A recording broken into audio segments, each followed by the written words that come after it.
Eh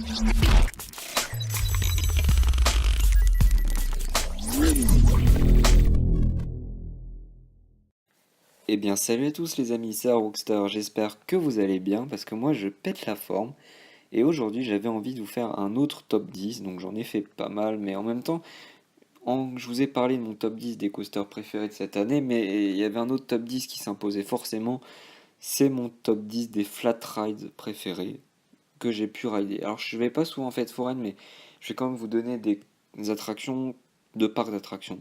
Il y en a peut-être une que j'ai faite que en fête foraine mais le reste on les trouve en parc d'attractions. Et voilà, c'est mon top 10 des flat rides. Et pareil, donc je le fais aussi parce que il y avait une très belle collection de flat rides à Thor Park. Puis j'ai pu en rider d'autres. Et j'avais envie de vous faire ce classement parce que pour moi ça me tenait à cœur. Et que les flat rides c'est des sensations très différentes d'un coaster. Mais voilà, je voulais vous faire ce top 10. Donc on va commencer tout de suite parce que sinon on va encore avoir une vidéo très longue. Numéro 10, les flat rides en mode octopus. Donc par exemple le jukebox. Alors, j'ai trouvé ça très sympa, j'aime beaucoup. Quand j'étais petit, j'en avais peur, mais j'en ai refait, et j'ai fait les deux, l'hydre de Lerne et le jukebox. Et je trouve ça très sympathique parce que bah, ça tourne. Voilà, bon, en vrai, ça va être chiant de faire des descriptions de fat ride parce que oui, ça tourne, ça fait. Bref. Mais j'aime beaucoup les sensations, les jets latéraux que ça procure.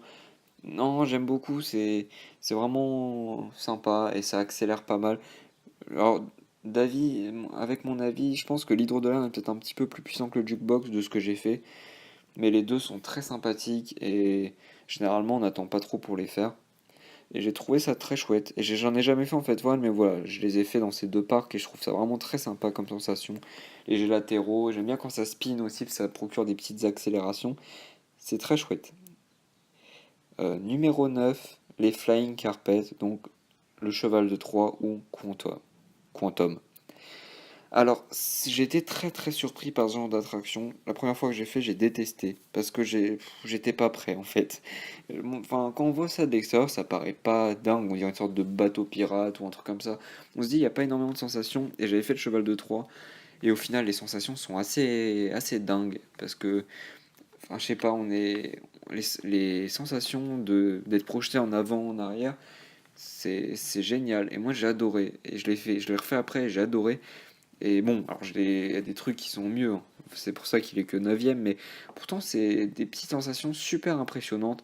C'est pas grand, mais pourtant c'est assez incroyable. Et à Thor Park, ils ont Quantum, donc pareil, mais malheureusement il était fermé, j'ai pas pu le rider. Mais bon, en même temps, il y avait pas trop d'intérêt vu que j'avais déjà fait le cheval de Troie et que le cheval de Troie, je vais le faire dans pas longtemps. Donc d'ici 1 ou 2 mois, un mois, 1 mois et demi, bref.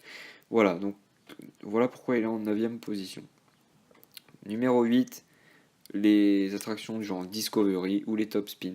Alors voilà, j'ai fait que le Discovery, donc j'ai pas encore fait de Top Spin, mais c'est le même genre d'attraction, donc je vais tout caser. Mais voilà, Discovery, je l'ai fait en fête foraine, et j'ai trouvé ça très chouette parce que bon, on se retrouve souvent la tête à l'envers, on a des bons hang time, on se retrouve tête en bas pendant plusieurs secondes. Le fait que les bras soient articulés de façon à ce que ça aille sur le côté et tout, je trouve ça très chouette et j'ai beaucoup aimé. En plus, les jeux d'eau sont très marrants et les sensations sont assez particulières, mais bon. Après, le problème c'est que c'est assez rébarbatif. Bon, c'est un flat ride donc c'est normal, mais c'est un peu toujours la même chose et bon, on s'ennuie peut-être pas, hein, mais c'est vrai que c'est un peu toujours la même chose et au bout d'un moment, bah, on le fait une fois, pas 15 quoi. Voilà, moi ça m'a plu, j'ai trouvé ça très sympa, mais je l'ai pas refait après non plus. Mais il mérite quand même sa place de 8ème, hein. Les effets visuels sont très sympas. Après voilà, j'ai pas fait de top spin, donc je sais pas tellement quelle différence peut y avoir. Si vous avez en commentaire, vous pouvez me le dire, hein. Moi j'ai jamais fait, mais bon. Numéro 7, les bras mécaniques. Donc surtout, en fait, il y en a un, c'est Danse avec les robots. Danse avec les robots, alors bien sûr, quand je dis ça, je dis niveau 3. Parce que moi, je l'ai fait niveau 2 et 3, et clairement, il n'y a que en niveau 3 qu'il a de l'intérêt pour moi. J'adore l'ambiance. Clairement, l'ambiance boîte de nuit avec les musiques à fond, ambiance Martin Solveig, avec la fumée, les trucs comme ça. Et le fait que par exemple, des fois, il y ait des néons dans le noir et que ça change en fonction de chaque musique, ça j'adore. L'ambiance est géniale. Voir la synchro entre tous les bras, c'est assez beau. Et bon, on se retrouve souvent la tête à l'envers et il y a des petites accélérations, des accélérations très sympas. Des fois, on se retrouve tête en bas pendant plusieurs secondes et c'est assez marrant. C'est pas désagréable et j'aime beaucoup. Et c'est pas rébarbatif parce que la Corée, elle change en fonction des musiques. Et bon, j'ai adoré. Vraiment, j'ai trouvé ça génial et je l'ai refait, je l'avais fait plusieurs fois et je trouve ça très chouette. Et l'ambiance. Alors, c'est sûr, un bras mécanique comme ça, sans ambiance, j'aurais pas mis dans le classement.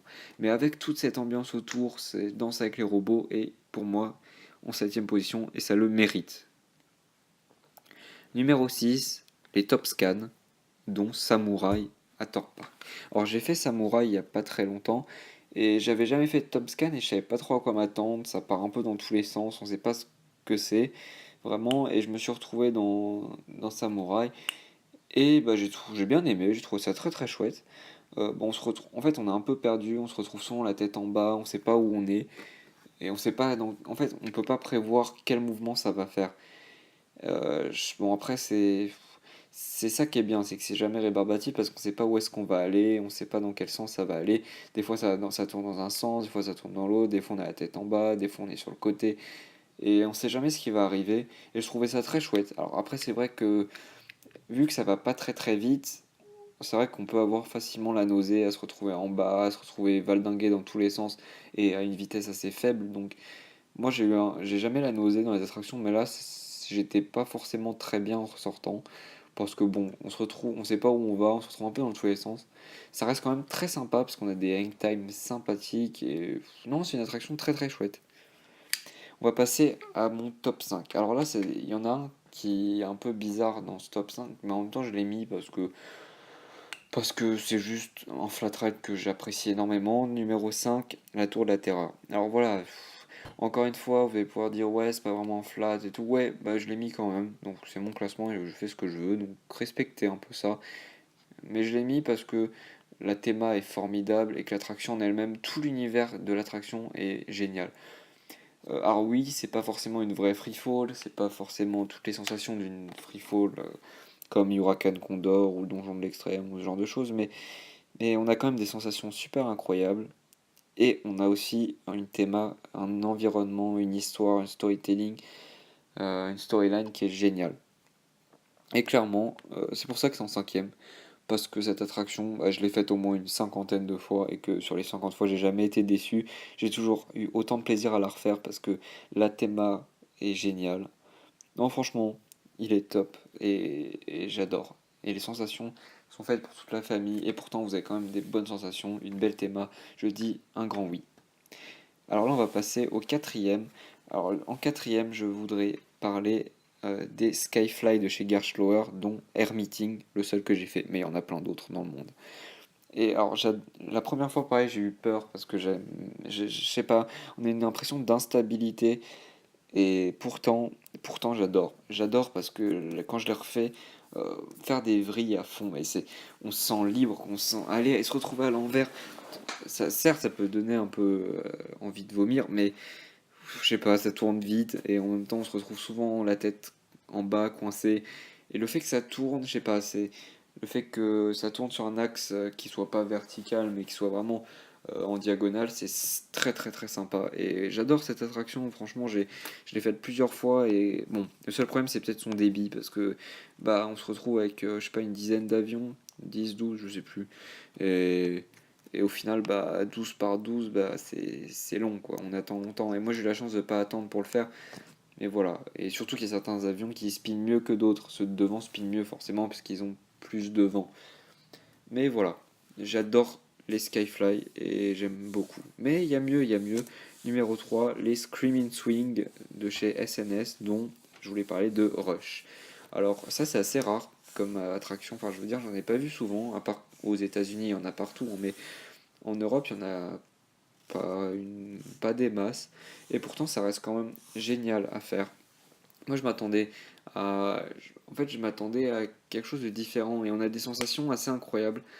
Alors, celui de Thor Park est très court, mais je veux dire, il accélère très vite. C'est-à-dire, on se retrouve, dès le premier balancement, on est déjà assez haut et les accélérations sont très incroyables. En fait, c'est les mêmes sensations qu'on peut avoir dans un bateau pirate, mais en décuplé parce que ça accélère vite et on se retrouve vite au point culminant.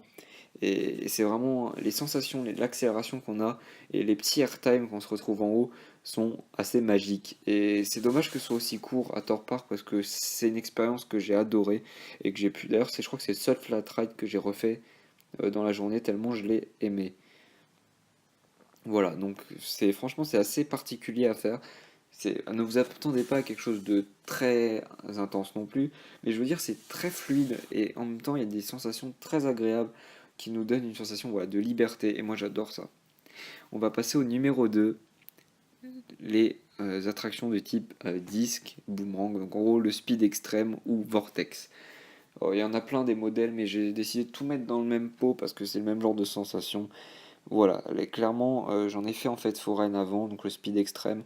J'adore, j'adore. En gros, si vous voulez, c'est un peu comme Rush. Vous avez cette même accélération, ces mêmes airtime, on va dire, quand on arrive en haut. Cette même sensation de liberté, mais ce que vous avez en plus, c'est que ça tourne. Et en spinant, ça donne un aspect différent, une accélération latérale qui est très très chouette. J'ai fait Vortex. Alors Vortex, j'étais un peu déçu parce qu'on se retrouvait du côté où on était en bas à chaque fois. On se retrouvait toujours du même côté et au final on se retrouvait jamais face vers le bas, donc c'était un peu chiant. Mais ça reste quand même une attraction très très chouette et ce genre d'attraction, je les adore. Voilà, je pense que j'ai pas besoin d'en dire plus, mais en fait, les flats, faut vraiment que vous testiez par vous-même pour les sensations parce que j'ai pas grand chose à dire de plus, mais ces attractions sont vraiment chouettes parce que vous avez tout ce que vous avez dans un Screaming Swing comme Rush, mais avec. Bon, alors, vous êtes moins haut, enfin, quoique ça dépend, mais ça dépend du modèle que vous prenez, et vous vous retrouvez à spinner, ce qui donne un aspect supplémentaire très chouette. Le numéro 1, alors j'ai pas hésité une seule seconde sur mon numéro 1, parce que clairement j'adore ces attractions, et je pensais pas que on pouvait avoir des sensations aussi intenses dans un flat ride. Ce sont les free fall. Et donc moi je voulais vous parler du donjon de l'extrême parce que c'est celui que j'ai fait, mais voilà, vous avez Huracan Condor, j'ai aussi fait Detonator à Thor Park. Voilà, les sensations d'une free fall, d'une vraie free fall. Je parle pas de la Tour de la Terreur, mais voilà, du donjon de l'extrême par exemple, c'est juste incroyable. Moi je pensais pas que ça allait être aussi intense que ça. Vous avez deux aspects qui sont incroyables dans ce genre d'attraction, c'est déjà la hauteur. Alors, le donjon de l'extrême qui est à 100 mètres. 100 mètres avec le système de harnais, donc vous allez être assez libre au niveau des épaules, c'est immense. Et 100 mètres, c'est très haut. Et vous avez une super vue. Alors, Detonator que j'ai fait, il faisait quoi, 30-40 mètres, donc c'était moins haut et moins impressionnant. Et en plus, vous aviez des harnais. Mais voilà, déjà, rien que le côté vertige est très sympa. La montée est lente et chouette. Et là, quand vous avez la free fall, mais quand ça drop, mais c'est une sensation, mais on a l'impression que nos organes vont ressortir par notre bouche. C'est horrible ce que j'ai dit, hein, mais c'est vraiment ça. On a tous les organes qui remontent, on a l'impression que ça s'arrêtera jamais, on a l'impression qu'on va pas pouvoir supporter toute cette accélération, parce que, je sais pas, c'est une sensation de chute libre qui est incroyable. Vous avez l'impression que votre corps ne va pas supporter la fin de la chute.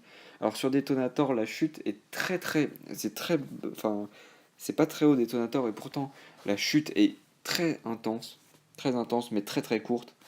Et le donjon de l'extrême, ça prend un peu plus de temps à avoir une grosse intensité. L'accélération est peut-être moins importante que sur Detonator, mais elle est très longue. Et la drop est très longue et on se demande quand est-ce que ça va s'arrêter. Mais c'est juste, ces sensations sont incroyables. Et franchement, une free fall, si vous avez jamais ridé de free fall, mais faites-en une. Même si vous avez le vertige, mais fermez les yeux ou faites-en une plus petite. Mais vraiment, les sensations qu'on a sont juste incroyables. Et c'est pour ça que j'ai mis les free fall en premier, dont le donjon de l'extrême qui est mon flat ride favori. J'espère que cette vidéo vous aura plu. Si c'est le cas, n'hésitez pas à mettre un pouce bleu, à donner votre top 10 des flat rides par exemple, de ce que vous pensez. Si vous avez des trucs pour me corriger, dites-le moi, je prendrai vos avis de façon très positive. Et sur ce, on se retrouvera pour une prochaine vidéo. Allez, ciao!